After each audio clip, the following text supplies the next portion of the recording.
Last Exorcism came to me from producer Eric Newman, who had developed the script with Mark Abraham at Strike Entertainment over several years. And they had been talking with Studio Canal about making the film, and Studio Canal had said that if I could get involved in the film, that would give them enough comfort to finance the movie, and we'd be able to sell it in foreign territories. And it was actually, the whole thing was a conception of Eric Newman's, this idea of doing this documentary of an exorcism that goes terribly wrong. If you believe in God, you have to believe in the devil. We're looking for the Sweetser farm. You want to make a U-turn, and then I want you to go back where you came from. And I read it, and it was truly one of the smartest, best, most compelling scripts I had ever read, you know, horror or otherwise. I loved that it was a drama. It was a psychological thriller. The characters were so well developed, and it really, really kept me guessing. I had no idea where the story was going. Every time I thought it had it figured out, there was a new twist, and it really just, you know, it's one of those things, we would call it a page turner, and I read it, I must have read it in about 45 minutes, and I called Eric right away and said, I'm in. Now, can you hear me? Yeah. Good, nothing to be nervous about. What is it? Normally, in all the films I've produced before, I've directed them. And this is my first time producing another director. And there was that moment when we lost our directors where, you know, Mark and Eric said, you sure you don't want to just jump in and direct this? And I thought, this is my test as a producer, that if I really want to be a producer, in addition to being a director, I really should be able to go out there and find new talent. And it's actually very satisfying and rewarding and fun to find a director that's out there that really, really deserves it. And I felt that the script needed a different voice. I actually felt that I was the wrong voice to direct it. I wouldn't have done the script justice the way Daniel did. Coming through my skin. Please help. Get it out of my... Let him come now. He was so hungry, and he really, really understood the material. And he had such great ideas. You know, you want someone that's not just going to replicate what's on the page, but it's going to bring their own experience. And Daniel's had a lot of really interesting life experience. You know, he worked as a peace worker in Belfast, and he's used to being in the middle of conflict. So he really, it's strange how he'd hitchhiked across America as a teenager. So he really, really understood America and how to talk to people and all these things. He was a hypnotist. So all these little weird life experiences with Daniel, he just gave it this whole life.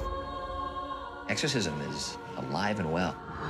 The Bible is filled with demons. One of the things we wanted people to know when they saw this movie is that it's not a found footage film. There is a subtle distinction between found footage and documentary. And yet, even though someone found this footage, it is cut together. There is score. There are titles when people appear. So someone edited this, and we like the discussion of who put this together, who edited this, who is behind this. Mr. Sweetser, how you doing? Cotton Market. My wife died 2 years ago. It's quite a shock for Nell. Were you very close? She was my best friend. Somehow, the devil got in her. When I met William Friedkin, I told him The Exorcist was my favorite horror movie. He said, we didn't make a horror movie, we made a drama. It just happened to be a horrific story. And that was exactly how we approached the script and how we approached making this film. It's not about a scare every 5 minutes. It's about, you know, really, really getting to know these people before horrible things happen to them.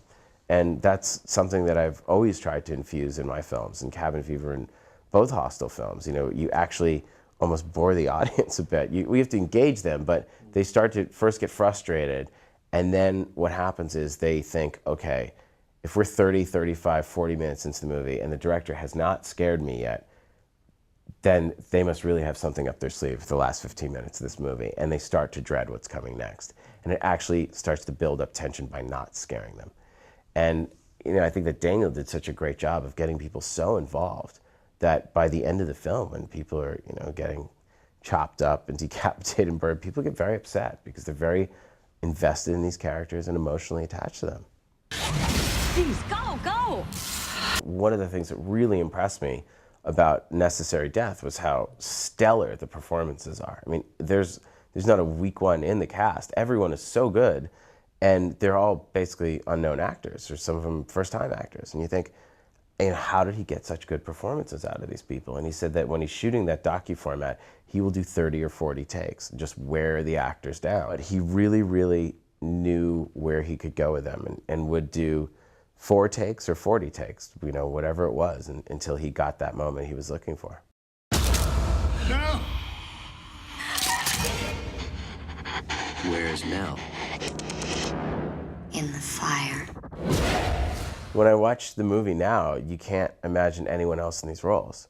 You know, and it took a long time to get there. I mean, I remember telling him, we all said, the producer said that Cotton was going to be the tough role, and he thought it would be Nell. And Ashley Bell came in, and she was the second one to audition, and she had it.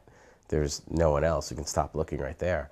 But Patrick Fabian, I mean, Daniel went through hundreds of actors before he found him and made them do sermons and really, really worked. And it was the kind of thing where if we didn't have that role, you can't just say, all right, just pick the best one you got, we got to start shooting. Like, you'd have to push the shoot. There's a lot of trust between the two of us. I was not on set. I mean, I let Daniel go. I didn't want him to feel like there was a second director there looking over his shoulder. And it was such an intimate set, I didn't want to interrupt the vibe. I was watching the dailies every day and making notes and comments. If you can't save my daughter's soul, I will. You should be compelled to leave this girl. But I really, you know, got much more involved in the editing room with him. You know, it's hard enough to cut a scary scene anyways, let alone in the documentary style. And you can cut a scene 100 different ways, and it's still not scary. And you bang your head against the wall going, I don't understand what happened. We wrote it scary. On set it was scary. It seemed like it's just not scary. What is throwing it off? And I've been down that road before, so I could say, I know, it's not this scene. It's that you're giving it away 2 scenes before. Let's take this dramatic beat out, and now let's insert that moment there. And it's like, oh yeah. So, and because I wasn't there, and because I wasn't in the first part of the editing process, I could really look at it with a fresh eye, which is, you know, after you're cutting a film for a while, you lose objectivity. It's really hard. You're in this dark room, watching your footage over and over and over and over, and you start to think, well, God, who the hell knows? You just assume you're right about everything, and then you just kind of hope you are. Jesus Christ, I command thee to be gone! Well, this has been our only collaboration, but I would certainly work with him again. I know right now he's getting like offers from everyone in Hollywood, and I know what that's like. I remember after Cabin Fever, getting all that stuff thrown at you, and it's just a bit overwhelming. But I'm also ready to get back to directing too. So, you know, maybe he'll go make a film, I'll go make a film, and you know, if it's the right script, then we would do it.